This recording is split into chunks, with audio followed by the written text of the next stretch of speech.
Alright, so here we are at Fixations in Christchurch, and we've got Tim under the bonnet at the moment, doing a little bit of work which we'll talk about, but we've got the car back, which is very exciting.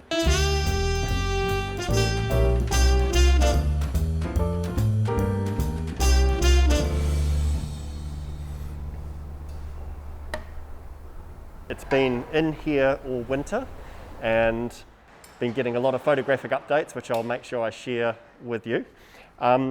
We're going to have a little look at what Tim's doing now on the car just to get it ready for our little drive out with it. And then, yeah, we'll have a chat about some of the work that's been done. So let's just come in and have a look. Okay, Tim, so what's going on here? Well, cylinder head's been off, and new head gasket and new bolts, which means it needs to be retorqued, and the head requires, because it's aluminium, to be torqued cold. This is really the last thing to do. Yep.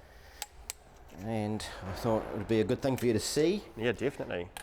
And look how beautiful, clean and it all looks in there. I've got pictures that I'll show that are the before. We've had some fantastic documentation all along the way of all the different progress that's been going on, but that engine bay looks just like it probably was when it came out of the factory. So how much do you have to torque these? Like what's the guide that you work off here for this sort of thing? I've got an old book that gives me the torque rating for it, which is 45 foot-pounds. Yep. The valve clearances needed to be done hot, and I did them yesterday. Yep. So what have we done to this? Just remind us of what we've done to that part of the engine. It's been all out, everything's been completely removed. Well, I'm sure you'll remember that we were never taking the head off. We were just going to take the engine out to fix some oil leaks and be nice and simple and in and out.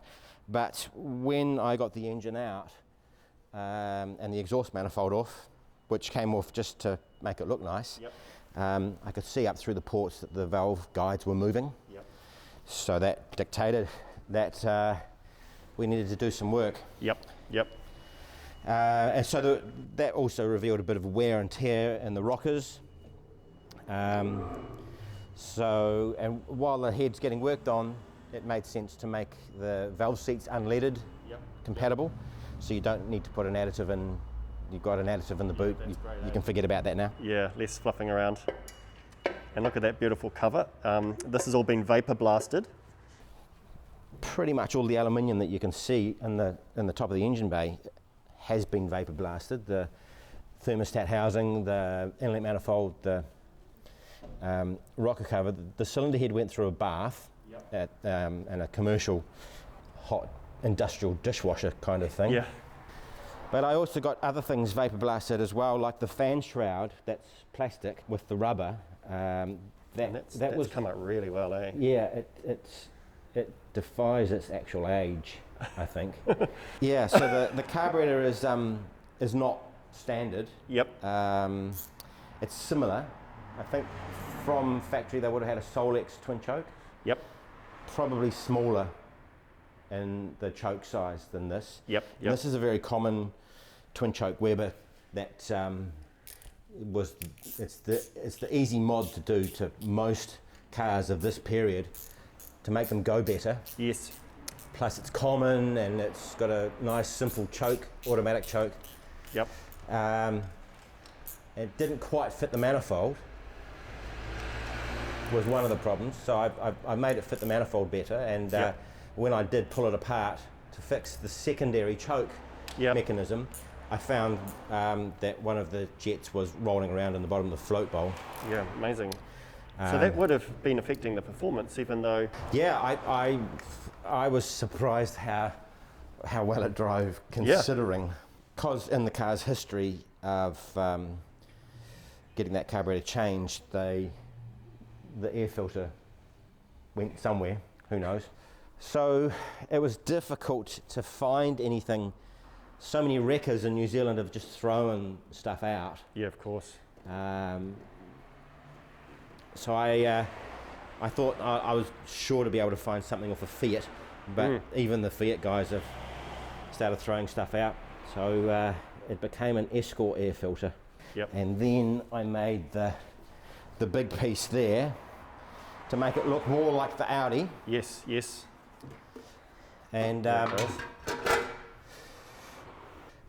only thing we don't have for it is an air filter element, which is still on its way from Europe. Awesome.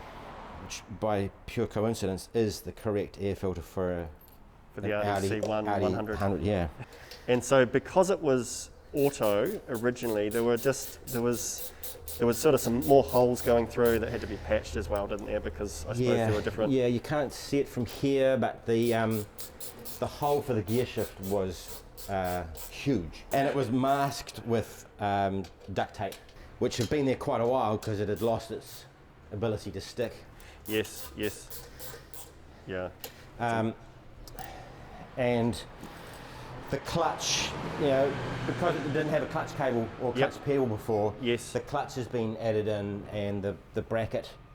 So it's all the proper stuff, but there was a bit of hose and some hose clips. Yes, some cable ties to space the cable out. So I've made a steel spacer. Yep. The cable's still in good order, and so that's the clutch cable there. Yeah, wow. It goes incredibly well. Does it? You know, if you think about an 1800 cc car of the period, yes, the common one that everyone knows and everyone's driven would be an MGB, and I reckon it's more sprightly than an MGB. Is that right? Yeah, for sure. It's just it pulls nicely. Yes. So torquey. Yep. Yeah, it pulls third gear from incredibly low revs. That's amazing. Yeah, wow. While this is off, I'll show you that's the throttle shaft that comes through there. Yes.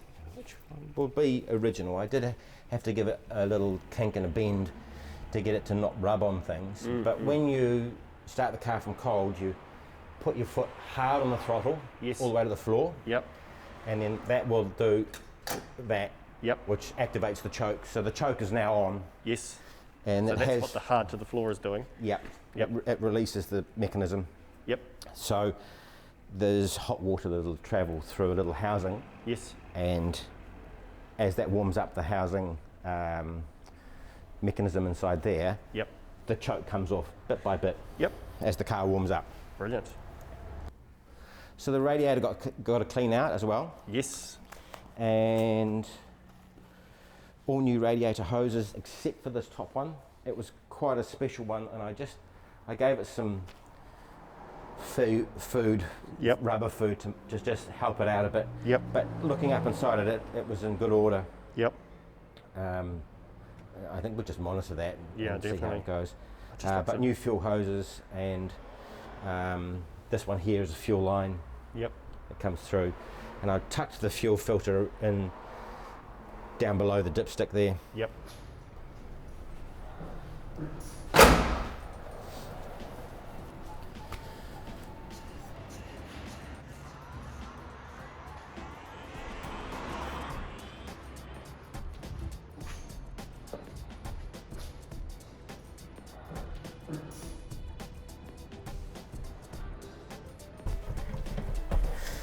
So, as I said, from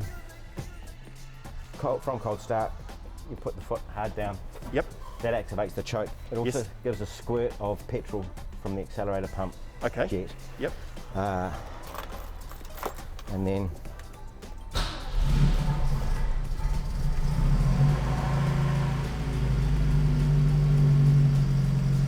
so that's at fast idle. Yep. Sounds good. Which is sounds a lot better. Roughly what it should be. Yep. It's good to get in a car. They warm up faster if you just get in and drive them. Yep. Rather than sort of sitting idle for ages. Sit it idle, go inside, have to come back out to a warm car. It's better for them with unleaded fuel, an old car, just to get in and start gently driving it. Okay.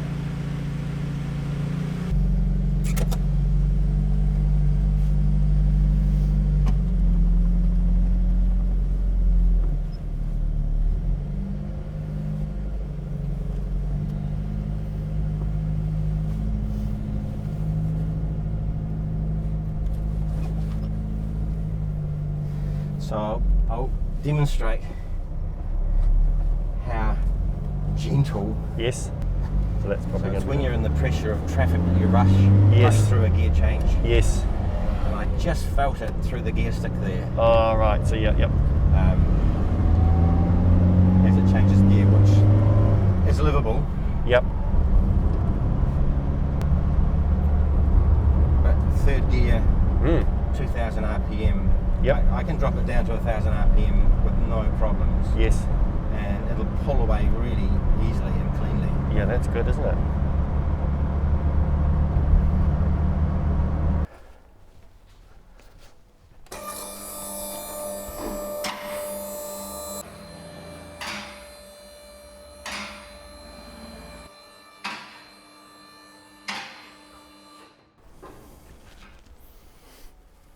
Sump obviously got the vapor blasting treatment. Yep.